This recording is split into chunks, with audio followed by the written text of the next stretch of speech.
सेवा क्या होती है और सेवा कितने प्रकार की होती है राहुल?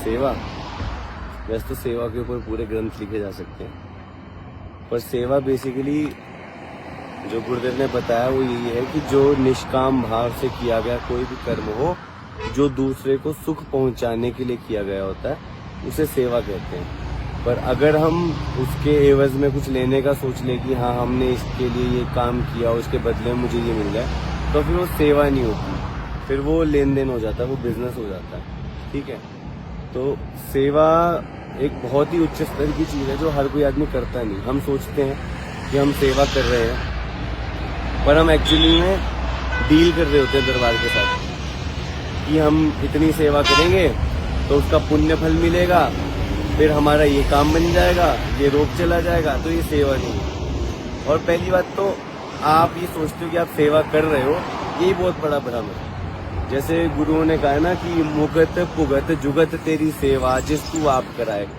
कि सेवा जिस तू आप कराए, जिससे वो खुद करवाता है सेवा वही कर पाता है। तो अभी तो पहले तो ये दिमाग से भ्रम निकालना चाहिए कि हम सेवा कर रहे हैं, वो करवा रहा है, उसने सेवा के लिए हमको चुना है, इसलिए हम लोग सेवा कर पा रहे हैं। ठीक, दूसरी बात ये है कि सेवा 3 प्रकार की होती है, तन की सेवा, मन की सेवा और धन की सेवा।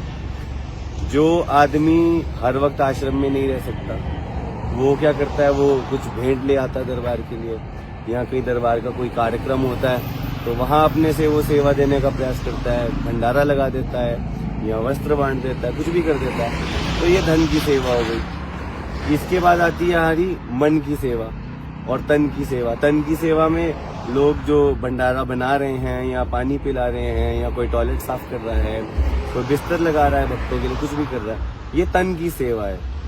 और उसके बाद आती है मन की सेवा।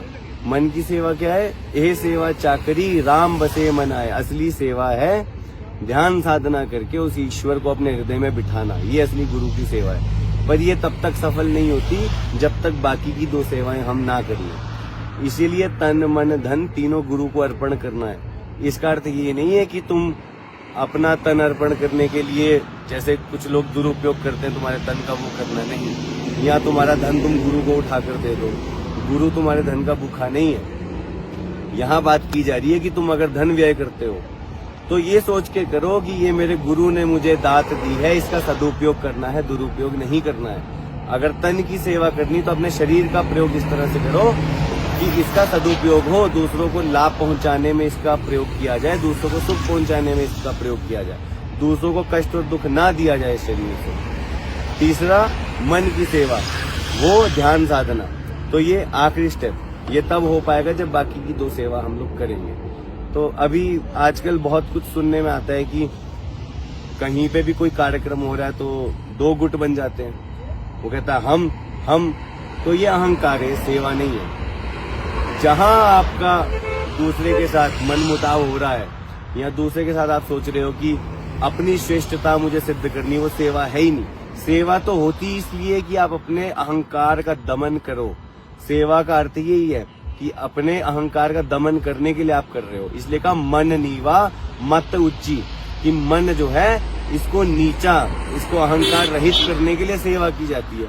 अगर उस सेवा के फलस्वरूप अपने अहंकार की पूर्ति हम करना चाहते हैं तो अभी वो सेवा है ही नहीं। आप अपना समय नष्ट कर रहे हो और दरबार का समय नष्ट कर रहे हो और कुछ भी नहीं कर रहे हो। अगर वाकई में सेवा करनी है तो इसलिए कहा नानक नीवा जो चल रहा है लगे ना तत्ती वाओ, कि अगर दुनिया की और संसार की जितनी भी गर्मी है उससे बचना हो तो अपने आप को नीचा कर लो। अगर तेज हवा तूफान चल रहे हो तो नीचे झुकने वाला आदमी बच जाता है, जो तना रहे वो उड़ के निकल जाता है। तो इसीलिए सेवा करता है अपने आप को झुकाना। किसके आगे झुकाना? अपने गुरु के आगे, गुरु की संगत के आगे, गुरु के शिष्यों के आगे स्वयं को हमेशा नतमस्तक रखना, यही सेवा है।